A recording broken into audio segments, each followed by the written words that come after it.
Bridge, lorry వే bridge ఏదైతే ఉందో అక్కడ వేయిమెంట్లో పొరపాటు వచ్చింది. కాబట్టి మేము 3,000 సుమారు బ్యాగ్స్ మేము షార్టేజ్ మాకు కనపడుతుంది.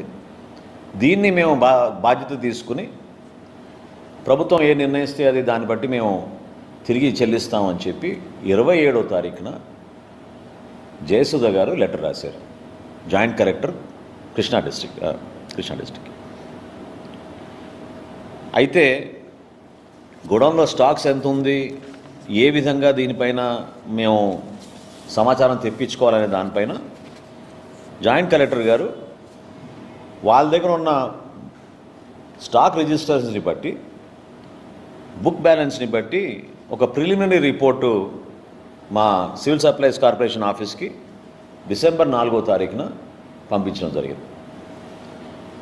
అందులో ప్రిలిమినరీగా 185 మెట్రిక్ టన్నులు అంటే సుమారు 3,708 బ్యాగ్స్ బియ్య బస్తాలు షార్టేజ్ వచ్చిందనేది ఒక ప్రిలిమినరీ రిపోర్టుగా వాళ్ళు నిర్ధారించి పంపించారు.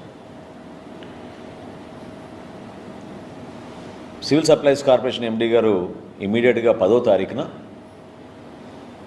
ఇది మిస్అప్రాపరేషన్ జరిగింది కాబట్టి గైడ్లైన్స్ ప్రకారంగా డబుల్ ద పెనాల్టీ వేయాలి, ఇమీడియట్గా ఈ గోడౌన్ని బ్లాక్ లిస్ట్ చేద్దాం, అదేవిధంగా వీళ్ళపైన క్రిమినల్ చర్యలు తీసుకోమని పోలీసులకి ఎఫ్ఐఆర్ కూడా రిజిస్టర్ చేసేటట్టు కంప్లైంట్ ఫైల్ చేయమని ఆయన ఆ రోజు ఆదేశాలు జారీ చేయడం జరిగింది.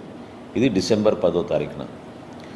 డబుల్ ద అమౌంట్ అని ఎందుకు అంటున్నానంటే, ఎప్పుడైనా క్షేత్రస్థాయిలో మేము పోయి పరిశీలించినప్పుడు అది పీడిఎస్ రైస్ కానివ్వండి, లేకపోతే గోడౌన్లో షార్టేజ్ ఉన్నా కానివ్వండి, 1 మెట్రిక్ టన్ కన్నా ఎక్కువ ఉంటే ఖచ్చితంగా మాకున్న చట్టం ప్రకారంగా అమౌంట్ని డబుల్ చేసి మేము వాళ్ళ దగ్గర నుంచి ప్రొసీడింగ్స్ ఇష్యూ అయ్యే విధంగా చేస్తాం.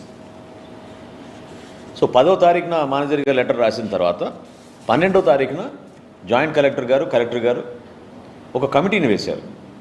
అందులో ఆర్డీఓ గారు, అదేవిధంగా పౌర సరఫరాల శాఖ నుంచి డిస్ట్రిక్ట్ సివిల్ సప్లైస్ మేనేజరు మరియు లీగల్ మెట్రాలజీ విభాగం నుంచి అసిస్టెంట్ కంట్రోలర్, ఈ ముగ్గురితోటి ఒక కమిటీ వేసి ఇంకా డీటెయిల్డ్ ఎంక్వైరీ చేసి మీరు రిపోర్ట్ సబ్మిట్ చేయమని 12వ తారీఖున పౌర సరఫరాల శాఖ నుంచి మేము ఇచ్చిన ఆదేశాల మేరకు జిల్లా కలెక్టర్ గారు, జాయింట్ కలెక్టర్ గారు కొత్త టీంని వేసి పంపించారు. ఇది దేనికోసం అంటే రేపటి రోజున రికవరీస్ ఏ విధంగా చేయాలి, పెనాల్టీస్ ఏ విధంగా వీళ్ళపైన వేయాలి, కొంచెం డీటెయిల్గా ఎంక్వైరీ చేయమని మేము కోరడం జరిగింది. 13వ తారీఖున నోటీస్ జారీ చేశారు ఈ యాజమాన్యానికి. 16వ తారీఖున మీ గోడౌన్ ఇన్స్పెక్ట్ చేయబోతున్నాం, మీరు దయచేసి ఆ రోజున అక్కడ ఉండి మా అధికారులకి మీరు సహకరించండి, గోడౌన్ తనిఖీ చేసి మేము నిర్ధారించుకోవాలని చెప్పి 13వ తారీఖున వీళ్ళు నోటీస్ ఇచ్చారు. ఆశ్చర్యం ఏంటంటే అదే రోజున 13వ తారీఖున హడావుడిగా వారి లాయర్ ద్వారా 13వ తారీఖున వీళ్ళు ₹1,00,00,000 డీడీలు, ఎందుకంటే ₹1,76,00,000 ₹70,56,000 అమౌంట్ పెనాల్టీగా నిర్ధారించాం కాబట్టి అదే రోజున వీళ్ళు ₹1,00,00,000 డీడీలు తీసుకొచ్చి 13వ తారీఖున కృష్ణా జిల్లా జాయింట్ కలెక్టర్ గారికి వారి అడ్వకేట్ ద్వారా వాళ్ళు అందించారు. సరే 16వ తారీఖున సిబ్బంది అంతా వెళ్ళారు. దాదాపు గంటన్నర పైన అక్కడ వేచి ఉన్నా కూడా వీళ్ళెవరు రాలేదు, తలాలు కూడా తీయలేదు. చివరికి అధికారులు పర్మిషన్ తీసుకుని తలాలు పగలగొట్టి పంచనామాకి లోపలికి వెళ్ళి సిద్ధమైనప్పుడు ఈ యాజమాన్యం తరఫున అడ్వకేట్లు వచ్చారు, ఇంకెవరు రాలేదు, అడ్వకేట్లే వచ్చారు. పూర్తి స్థాయిలో విచారణ జరపడానికి కోసం వీళ్ళు రికార్డ్స్ అన్నీ కూడా సీజ్ చేసి బుక్స్ అన్నీ తీసుకున్న తర్వాత ఈ రోజుకి అక్కడ ఉన్న స్టాక్ అంతా కూడా దాదాపు 4,093 బస్తాలు అక్కడి నుంచి మేము mandal level stocking points, MLS points అంటారు, ఈ మండల్ లెవెల్ స్టాకింగ్ పాయింట్స్కి షిఫ్ట్ చేయడం జరిగింది. ఎందుకంటే వీటిని భద్రపరచాలి, వీటిని రేపటి రోజున మళ్ళీ ఈ ప్రజా పంపిణీ వ్యవస్థలో మేము ఈ బియ్యాన్ని ప్రజలకు అందించాల్సిన బాధ్యత మా పైన ఉంటుంది కాబట్టి 4093 బస్తాల్ని MLS పాయింట్కి మేము వాటిని ట్రాన్స్పోర్ట్ చేసాం. ఇది మొత్తం పంచనామా చేసిన తర్వాత వీడియో రికార్డింగ్తో సహా ఈ కార్యక్రమాన్ని చేసాం. అయితే ఆశ్చర్యకరమైన విషయం ఏంటంటే వీళ్ళు ఇచ్చిన ఈ లెటర్లో టెక్నికల్ గ్రౌండ్స్ వలన ఏదైతే పక్కన ఉన్న వేయింగ్ మెషిన్ లారీ వే బ్రిడ్జ్ ఏదైతే ఉందో దాంట్లో టెక్నికల్ ప్రాబ్లం వలన మాకు స్టాక్లో కొరత వచ్చింది, ఇబ్బంది వచ్చింది, అందుకనే మేము ఆ బాధ్యత మేమే తీసుకుంటున్నాం అని వీళ్ళు చెప్పారు. అయితే వీళ్ళు మర్చిపోయారో లేకపోతే ప్రజలకి తెలియదు అనుకుంటున్నారో లేకపోతే ఇన్వెస్టిగేషన్లో బయటికి రాలేదు అనుకుంటున్నారో కానీ వీళ్ళకి ఆనుకుని ఉన్న ఇంకొక వేర్ హౌస్ ఉంది, సత్య వేర్ హౌస్ అని. సత్య వేర్ హౌస్ వాళ్ళని నవంబర్లోనే మేము డీలిస్ట్ చేసాం. సత్య వేర్ హౌస్ వాళ్ళు ఎప్పుడు కూడా ఈ వేర్ బ్రిడ్జ్ గురించి కంప్లైంట్ చేయలేదు. వాళ్ళు ఎప్పుడు కూడా మాకు టెక్నికల్ ప్రాబ్లం ఉంది, మాకు స్టాక్ షార్టేజ్ వచ్చిందని వాళ్ళు ఎప్పుడు చేయలేదు. అంటే ఏ స్థాయిలో వీళ్ళు పోయి ఎవిడెన్స్ని డిస్ట్రాయ్ చేయాలని ట్రై చేశారో ఇదొక ఉదాహరణ. సరే, మొత్తానికి ఎఫ్ఐఆర్ రిజిస్టర్ అయింది. ఈరోజు మనకు వచ్చిన రిపోర్ట్ ప్రకారంగా 243 మెట్రిక్ టన్స్ అంటే 4840 బస్తాలు షార్టేజ్గా నిర్ధారించారు.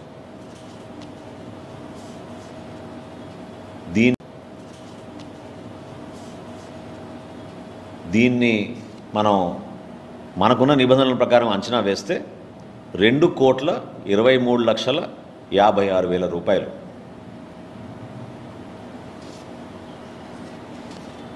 ఇంతటితో ఆగిపోలేదు. ఎందుకంటే ఈ రెండో గోడౌన్ పైన కూడా మాకు అనుమానాలు ఉన్నాయి. అక్కడ కూడా చెక్ చేసుకోవాల్సిన అవసరం ఉంది. ఈ స్టాక్ అంతా కూడా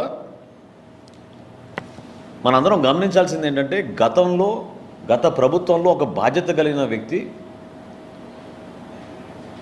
ప్రజల సొమ్ము, ప్రభుత్వానికి సంబంధించిన ఆస్తుల్ని ఈ విధంగా దారి మళ్ళిచ్చేస్తే ప్రజలు మీకు అప్పచెప్పిన బాధ్యతని ఎంత దారుణంగా వీళ్ళు నిర్వర్తించారో గతంలో ప్రజలకు అర్థమవ్వాలి. ఎక్కడ కూడా కక్ష సాధింపు లేకుండా ఒక డీటెయిల్ ఇన్వెస్టిగేషన్ చేసి విజిలెన్స్ ద్వారా రిపోర్ట్ తెప్పించుకుని క్షేత్రస్థాయిలో ఉన్న వాస్తవాల్ని పౌర సరఫరాల శాఖ మరియు రెవెన్యూ సిబ్బంది, లీగల్ మెట్రాలజీ డిపార్ట్మెంట్ నుంచి కొలతలు మొత్తం చెక్ చేసుకుని ఎక్కడ కూడా పొరపాటు లేకుండా రికార్డ్స్ అన్నీ సీజ్ చేసే విధంగా మేము చర్యలు తీసుకుంటున్నాం. సో దయచేసి ఎవరు కూడా దీన్ని ఎందుకు ఇంకా యాక్షన్ తీసుకోవడం లేదు అని కొంతమంది హడాడు చేస్తున్నారు. వాళ్ళందరికీ నేను చెప్పగలిగే సమాధానం ఒకటే, చట్టాన్ని ఎవరు కూడా తప్పించుకుని వెళ్ళలేరు. అది ఎంతటి వారైనా ఎవరైనా సరే రూల్ ఆఫ్ లా ఇంప్లిమెంట్ అవ్వాల్సిందే.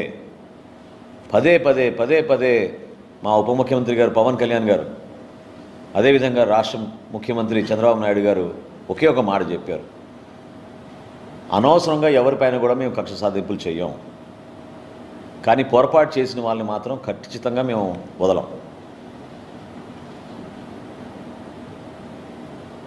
అంటే ఒక గోడౌన్లో వీళ్ళు ఇన్వెస్టర్లుగా వీళ్ళు వచ్చి 2021లో ఈ గోడౌన్ని పౌర సరఫరాల శాఖకు అప్పచెప్పి సుమారు 5,000 మెట్రిక్ టన్నులు ఇక్కడ ప్రతి సీజన్లో మేము భద్రపరుస్తూ ఉంటాం. అటువంటి గోడౌన్ నుంచి ప్రిలిమినరీగా ఇంకా పూర్తి కాలేదు ఇన్వెస్టిగేషన్, ఇప్పటికే మాకు వచ్చిన లెక్క 243 మెట్రిక్ టన్నులు అంటే 4,840 బస్తాలు దారి మళ్లించేసి వీళ్ళ స్వలాభం కోసం అహంకారంతో ఎవరు మనని ప్రశ్నించలేరు, ఎవరు మన అడగరు, లెక్కలతో మనకు సంబంధం లేదు, ప్రజల ఆస్తులు కేవలం మన కోసమే ఉన్నాయనే విధంగా వీళ్ళు వ్యవహరిస్తే వ్యవస్థను ఎంత కూని చేశారో ఒకసారి ప్రజలందరూ కూడా అర్థం చేసుకోవాలి. ఖచ్చితంగా నేను రాష్ట్ర ప్రజలకి హామీ ఇస్తున్నాను, కూటమి ప్రభుత్వం 100% ఒక ప్రక్షాళన కోసం మేము అడుగులు వేస్తున్నాం ముందుకి. ఒక మార్పు తీసుకొచ్చి చూపిస్తాం మీకు ఏ విధంగా ప్రభుత్వంలో నిజాయితీగా ప్రభుత్వ ఆస్తుల్ని కాపాడుకునే విధంగా, వ్యవస్థల్ని దుర్వినియోగం కాకుండా అంతిమంగా ప్రజలకే మేలు జరిగే విధంగా మేము ఏ విధంగా నిలబడతామో చేసి చూపిస్తున్నాం. కానీ గత 5 సంవత్సరాల్లో వీళ్ళు చేసిన అరాచకాలు ఎవరు కూడా ఊహించలేని విధంగా వీళ్ళు మార్చారు.